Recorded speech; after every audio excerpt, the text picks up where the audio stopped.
When I pulled up the May 2026 release calendar, I expected what I always expected in May, a filler month, a handful of games nobody asked for, a couple of rushed sequels, maybe something from a developer that peaked 6 years ago trying to remind you that they still exist, but I was very wrong. You got a James Bond story from the studio that made one of the best Hitman games in the franchise in the last decade. You got a life simulator that just became the most serious threat that The Sims have ever faced. After 20 plus years of sitting completely unopposed, you got Dark Pictures anthology going full deep space survival horror. And here's the one thing nobody's covering this month is saying out loud. I'm gonna get to that, but first, 8 games, every single one, the must-buys, the sleepers, the ones that's worth your money, and the ones that can wait. Let's get into it.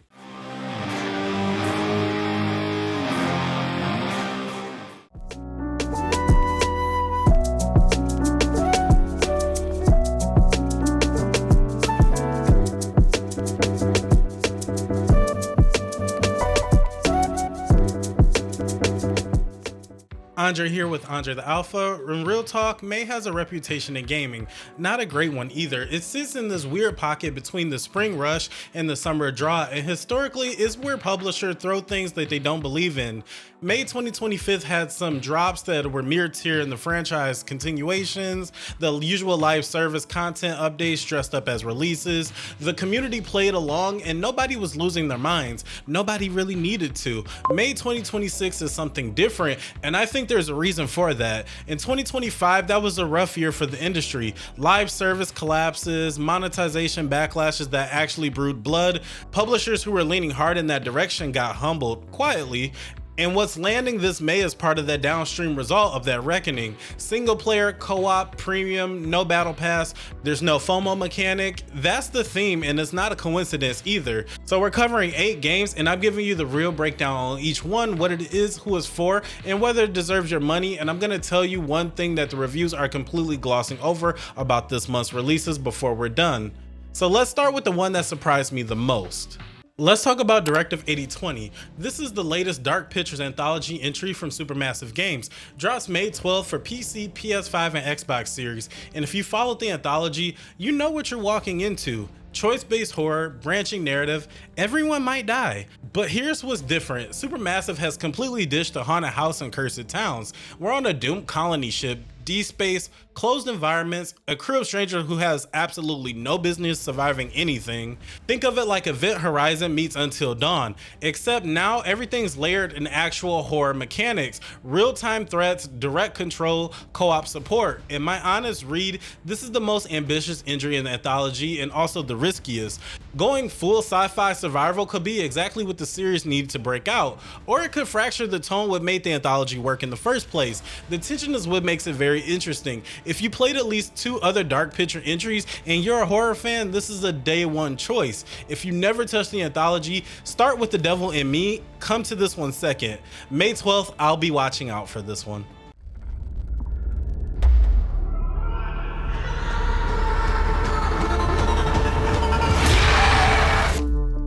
Disco. When I first heard the title, I didn't take it seriously. That was a big mistake because this is the most creatively interesting concept landing in May 2026, and most of the people covering these games this month is flying right past it to spend about 4 minutes talking about a car list in Forza. Dead as Disco is a rhythm-based action RPG. Your combat is tied directly to the beat. Hit your moves on rhythm and you're devastating. Miss it and you're completely exposed. That concept sounds gimmicky right up until you see it in motion, and that's when it clicks immediately. The art direction is wild, vivid, and clearly made with a team with a very specific vision. Here's the concern that I do want to flag. Rhythm-based combat has the ceiling. The best game in that space is Hi-Fi Rush, and it worked because the music was exceptional. The combat was tied to the music.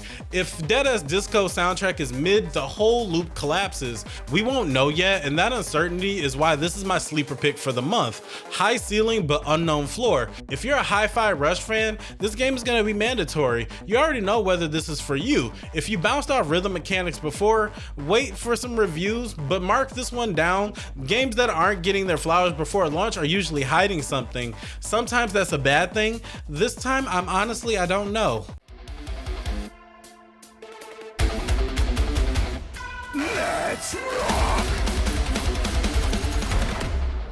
Hold on, we're already 2 games in, and already we got a space horror anthology pushing its own creative limits in a rhythm RPG that could be this year's most overlooked game. Last May, I was already bored making this video by game 3. Let's keep going because it gets a lot better. Paralyives is the first life simulator in the history of genre that pose a real threat to the Sims franchise. And I mean that literally. This game has been in development since 2019, 7 damn years. Small indie team, no publisher, crowdfunded, and what they're actually shipping is a complete life simulator with deep character customization, a more intuitive building system, and no DLC paywall. Everything is in the base game. The Sims 4 currently has over 40 expansion packs to get the game looking like the marketing suggests. You're spending over hundreds of dollars. Paralyives ships as a whole experience. That's a statement, and here's my honest concern, Dep. Life Sims live and die on long game complexity, the relationship systems, the career loops, the need simulations. The Sims had 20 plus years to build that out. Parallels is launching in early access. That depth is still coming. If you're patient and you've been waiting for something to replace The Sims, buy the early access. You've been waiting 7 years, and so has this team. If you need the finished product right now, then wait. The finished product will probably be worth it. Either way, Parallel Lives matters. This is what's happening when a genre goes unchallenged for 20 decades and someone finally steps up to the plate to challenge it.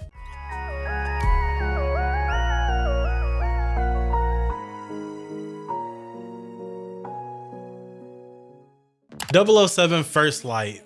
This is the one. This is the reason May 2026 is a different conversation. The studio behind the modern Hitman trilogy is making a James Bond origin story. Think about what that means. The team that spent 10 years perfecting what it feels like to play an elite operative in a single player world has now been handed the most iconic elite operative in fiction. That's not a coincidence. That is the right studio getting the right license. Everything we've seen confirms the DNA is here. This is not Call of Duty with a tuxedo. This is a character study, how James Bond became James Bond. Young agent first mission, the moment the myth started. IO is treating the material with the same structure and seriousness that they brought them to the Hitman games. Multiple approaches, player agency, a narrative with actual stakes. Here's what I have to be honest about, and reviewers are dancing around it. Expectations are high. IO has never made a bad game, but Bond is a licensed IP. There are studio notes, franchise obligations, fan expectations that no developer can fully control. There's a version of First Light where the constraints show up, and I'm not saying that that happens. I'm saying that you should know it's possible. Go in with reasonable expectations, but this is an unmissable game for the month. Go in expecting World of Assassination 2, and you might come out confused. But again, this is a must buy for May, full stop. First Light.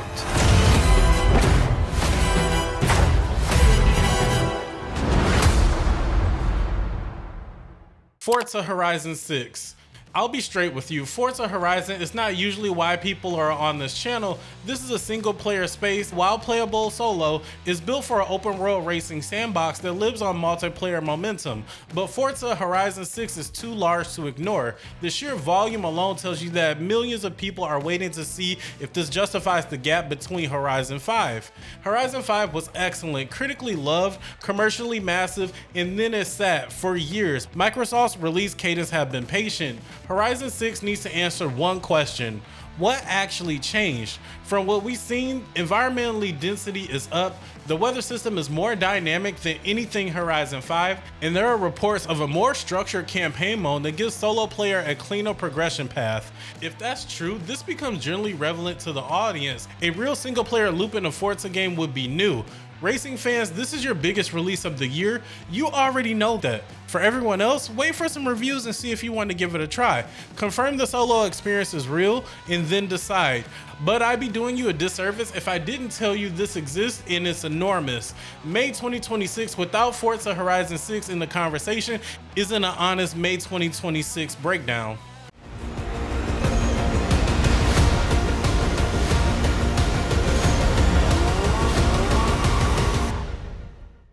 Deep Rock Galactic Road Core.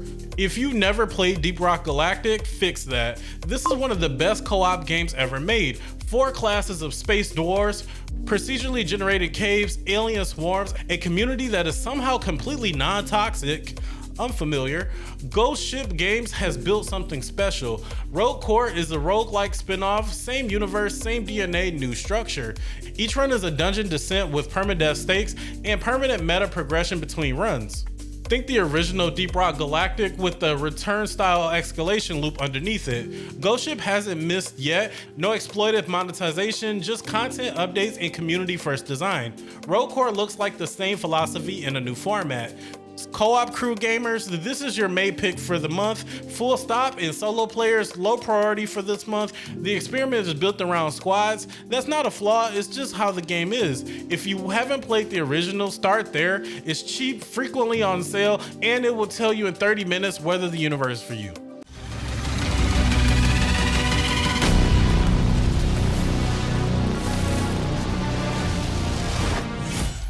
Outbound, open world survivor co-op, base building, vehicle customization, low stake exploration.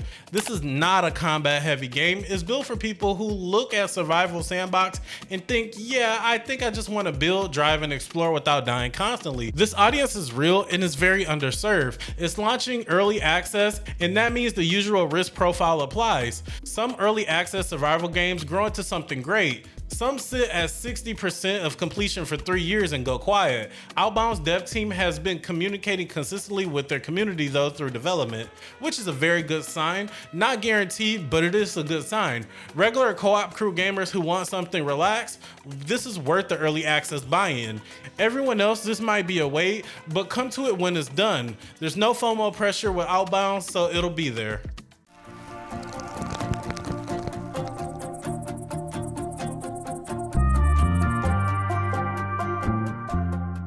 Don't judge me, everybody. This game is highly anticipated. LEGO games have been quietly excellent for years, and the gaming press treats them like afterthoughts every single time. Traveler's Tales builds some of the best co-op games in the medium and consistently polished, content-dense, and built for couch play. Full Batman saga, multiple timelines, massive character roster. The collect-a-thon structure of the LEGO games has always done better than anyone else in the genre. This might not be for the hardcore single player crowd, trust me, I know, but I'm gonna include it in this list anyway, because the best months in gaming serves multiple audience, and if you've been looking for something to play with someone who doesn't normally game, a partner, a sibling, a kid, this is one of the best answers in gaming right now. Don't sleep on LEGO games, still true and always will be. Become Batman, defend Gotham City, build the legacy. All right, so here's the thing I told you that nobody was saying out loud about May 2026, and I meant it. This is generally a good lineup, but 3 of these 8 games are launching in early access: Paralyives, Outbound, Rogue Core, and the gaming press is covering them the same way they cover finished products, with the same enthusiasm, the same recommendation energy, without being completely straightforward about what early access mean. Early access mean that you're funding a development. You are a beta tester with purchase right. The game is not done. It might be done in 6 months. It might not be done in 3 years. It might not ever be done. Paralyives has earned some trust over the 7 years of consistent communication. Ghost Ship has earned trust with the original Deep Rock Galactic. Those track records are real, and I'm not telling you to avoid these games. I am telling you to know what you're buying. If your budget is limited this month, 007 First Light and LEGO Batman are finished products and probably the top of the lips. They ship complete and there's no roadmap required. The other games might be great, the studios deserve the benefit of the doubt, but you should have the information going in. Most coverage isn't giving you that, but now you have it.